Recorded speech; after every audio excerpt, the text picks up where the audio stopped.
Ang huling pag-uwi ni Gina. Mahigit 3 dekada nang naninilbihan si Gina bilang kasambahay sa Saudi Arabia. Sa murang edad, iniwan niya ang sarili niyang mga pangarap upang bigyan ng mas magandang kinabukasan ang kanyang pamilya sa Pilipinas. Ang bawat sentimo ng kinikita niya ay pinapadala sa kanila upang makapag-aral at pambili ng gamot ng mga magulang at pangtusto sa gastusin sa bahay. Walang natitira para sa kanya. Taon-taon, ipinangako niyang makakapag-ipon siya para sa kanyang sarili, pero laging inuuna ang kapakanan ng pamilya. Hanggang sa hindi niya namalayang tumatanda na siya at unti-unting humihina ang kanyang katawan at hindi na rin niya kayang magtrabaho gaya ng dati.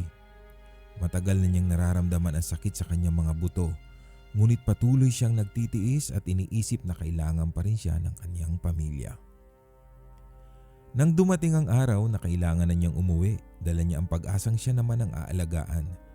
Ngunit pagbalik niya sa Pilipinas, sinalubong siya ng matinding kalungkutan. Wala na ang pamilyang inaasahan niyang naghihintay para sa kanya.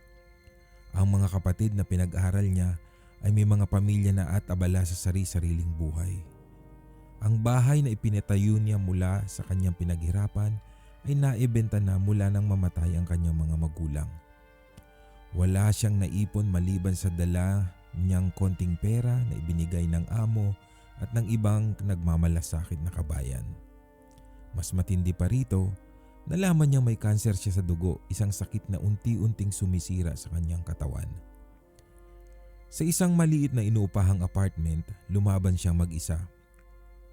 Hindi ang kanyang pamilya ang nag-aalaga sa kanya kundi ang kanyang mabubuting kapitbahay. Sila ang naghahatid sa kanya sa ospital, sila ang nag-aabot ng pagkain, sila ang nagpaparamdam sa kanya na hindi siya nag-iisa. Sa kabila ng lahat, naramdaman niyang mayroong mga taong tunay na may malasakit kahit hindi sila kadugo. Sa huling gabi ng kanyang buhay, huminga siya ng malalim. Tinanaw ang kisame at pumikit ng may ngiti. Sa huling sandali, hindi man naroon ang kanyang pamilya, hindi siya iniwan ng mga taong nagpakita ng tunay na pagmamahal. Nang siya'y mailibing, doon lamang dumating ang kanyang mga kapatid, humingi ng tawad, umiiyak, nagsisisi. Ngunit huli na, ang kanilang ate ang nagbigay ng lahat para sa kanila ay wala na. Ito ang aral. Ang sakripisyo ay mahalaga. Ngunit hindi dapat isantabi ang sarili. Ang tunay na pagmamahal ay hindi lamang tungkol sa pagbibigay, kundi sa tamang pagpapahalaga sa sariling kinabukasan. Huwag nating hintayin na huli na ang lahat bago natin pahalagahan ang isang taong nagmahal, nag-aruga at sumuporta sa atin ng buo.